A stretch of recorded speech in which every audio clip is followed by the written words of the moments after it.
The alarm on my wrist screamed before I even reached the cave mouth, and my hand was already on my weapon before my brain caught up with why. Something was alive down there, something big.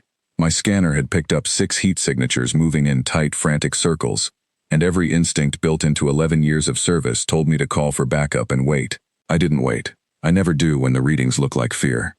The tunnel dropped fast, carved rough into black stone, and the air turned thick with sulfur the deeper I went.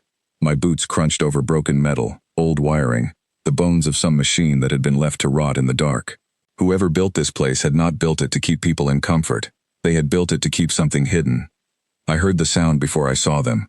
A grinding, scraping noise, like claws dragging over glass, over and over, without rhythm, like something pacing in panic. I raised my light and turned the corner, and 6 pairs of eyes locked onto me at once. They were dragons. Not myths, not paintings on old banners. Real, breathing, scaled creatures with wings still too small for their bodies, huddled together in a nest made of scrap metal and their own shed skin. Each one was about the size of a large dog, but their eyes held something far older than their bodies. Fear. Not the fear of a hunted animal, the fear of something that believed it deserved to be hunted. "Stay back," said the smallest one. Its voice cracked halfway through the sentence, the way a child's voice does when it is trying to sound braver than it feels. "We know what we are. We won't hurt you if you leave now." I did not lower my weapon yet. 11 years teaches a person that caution costs nothing, and carelessness costs everything. But I lowered my voice, the way I once did for my sister's boy when he was small and scared of thunder. "What exactly do you think you are?" I asked. A larger one, its scales a deep shade of violet, stepped slightly in front of the smaller ones, the way an older sibling does without ever being taught to. "Monsters," it said. "The ones who came before told us. They said our kind burned their homes, burned their sky. They said we were born guilty, and that is why we were left here, so the dark could finish what fire started." I looked around the cave again. No burned homes. No wreckage of a city, just rock, rusted machines, and walls that had clearly been sealed shut a long time ago. This was not the remains of a tragedy. This was a container. Someone had built a cage and walked away, the way people do when they decide something is not worth the trouble of finishing properly. "How long have you lived down here?" I asked, though my scanner had already told me the answer through the mineral buildup on the walls. "Since we hatched," the violet one said. "We do not remember anything else." I sat down on the cave floor, just sat, weapon resting across my knees, close enough now that the smallest one flinched and the biggest one tensed, ready to shield it. "I need you to actually listen to what I am about to say," I told them, "not wait for me to stop talking so you can go back to being afraid. Can you do that?" Silence. 6 pairs of gold eyes watched me without blinking. "Where I come from," I said, "we have told ourselves ugly stories too, about who is born dangerous and who is not. About what a person deserves just for existing in a shape that frightens someone else. We got a lot of that wrong. We are still learning. But I know the shape of a lie built to keep someone small when I hear one, because my own people have used that exact lie on each other more times than I want to count." "You do not know what we are capable of," the smallest one whispered. "You are right," I said. "I do not. What I do know is that you are maybe 6 months old, judging by the growth rings on your horns. I know you have never had a proper meal. I know you have spent every day of your short life underground because someone convinced you that the sky itself was a crime you committed before you even had teeth. That is not the story of a monster. That is the story of a child. A monster's story has a monster inside it, doing monstrous things on purpose. All I see here is what happens when someone abandons a child and does not want to look at what they left behind." The violet one's jaw tightened like it wanted to argue and could not find the words. "We really can create fire," it said quietly. "It is not a story someone made up. It happens when we are scared or upset. We cannot always stop it." "So do small children with matches," I said. "My nephew nearly set the kitchen curtains on fire with a magnifying glass when he was 4, because nobody had taught him yet what fire actually does. That is not evil, that is untrained. There is an enormous difference between those 2 words, and somebody handed you the wrong one on purpose." Nobody spoke for a long moment. Somewhere deeper in the cave, water dripped slowly, the way it does when it has been dripping in the same spot for years with nobody there to notice. "You are not afraid of us," the smallest one said. It was not a question. It sounded almost like an accusation. "No," I said. "I have met real threats before. Grown men who did terrible things with a calm mind and called it strategy. You do not carry anything like that. You smell like 6 children who are hungry, cold, and have been alone with a lie for far longer than anyone should ever be alone with anything. A rust-colored one, larger than the rest, with wings more torn than the others, took one slow step forward, then another. It stopped an arm's length away, close enough that I could feel warmth rising off its scales, and studied me carefully, as if trying to decide whether I was simply another kind of trap. What happens now? It asked. If we are not monsters, what are we instead? I thought about my orders. I thought about the beacon that had led me here, and the report I would eventually have to write, and the many ways my command might decide that 6 armed, fire-breathing young creatures were a problem best solved without a conversation. I set all of that aside. Some choices belong to the chain of command. Some belong to whatever is left of a person's conscience after years of service. This one belonged to the second kind. Now, I said, you are evacuees. You are 6 children who were left somewhere they never should have been left, and I am the one who is going to have to explain to my superiors why I am returning with a shuttle full of dragons instead of the salvage I was sent to collect. I allowed myself something close to a smile. Now you get to discover who you actually are, instead of who you were told you are. That part usually takes longer than people expect, but it is far better work than waiting in the dark for someone else's story about you to come true. The smallest one made a sound then, not a growl, not a threat, just a small, broken sound of disbelief, the kind a creature makes when it has been braced for the worst outcome for so long that it does not know what to do with anything gentler. You would really take us, it said, even though we are children, I said. Yes, I would. I am. It took nearly 2 hours to guide all 6 of them through the narrow tunnels toward my shuttle, moving slowly because their wings were not yet strong enough for sudden drops, stopping twice because the smallest one grew frightened in the darker stretches and needed something to hold on to. Not a claw, a hand. Mine. By the time the shuttle doors sealed shut and the moon fell away beneath us into open black space, all 6 of them had fallen asleep in a pile against the cargo wall, the way young creatures sleep when they finally decide, for the first time in their short lives, that nothing waiting in the dark is going to reach them tonight. I sat across from them for the entire flight, weapon resting nearby but untouched, eyes open, watching over them exactly as I would watch over anyone else's children, because that is all they had ever truly been. 3 days later, I stood in front of a review committee that had never met a dragon, and clearly wished it still hadn't. The room was cold, all polished metal and harsh light, and every face at that table looked at me like I had brought home a bomb instead of 6 sleeping hatchlings.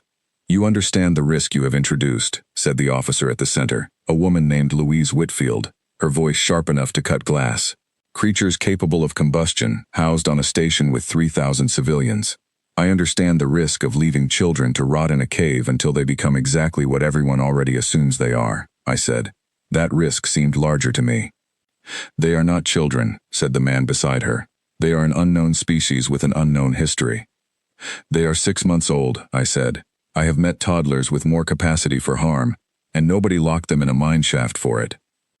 Whitfield studied me for a long moment, the kind of look that measures whether a person is being reckless or simply right in a way that is inconvenient. You have 30 days, she finally said. 30 days to prove your judgment was sound. If anything goes wrong, even once, the decision moves out of your hands. I did not argue. 30 days was more than I expected, and far more than the hatchlings had ever been given by anyone before me.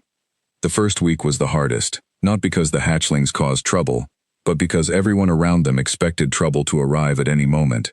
Crew members flinched when the little ones sneezed sparks. Children on the station stared through observation windows like they were watching predators in a cage, rather than curious young creatures learning to walk properly in open space for the first time. I spent most of my days simply teaching how to control a flame before it left their throat, how to land without dragging their wings, how to ask for food instead of taking it, because nobody had ever taught them that asking was even an option. The smallest one, who finally told me her name was Wren, latched onto me faster than the rest. She followed me through corridors like a shadow, curling up beside my bunk at night instead of with her siblings, until one evening she finally asked the question I had been waiting for. "Why do the people here look at us like that?" she asked, "like we are something they are scared of touching." I sat down beside her. "Because fear is easier than understanding," I said.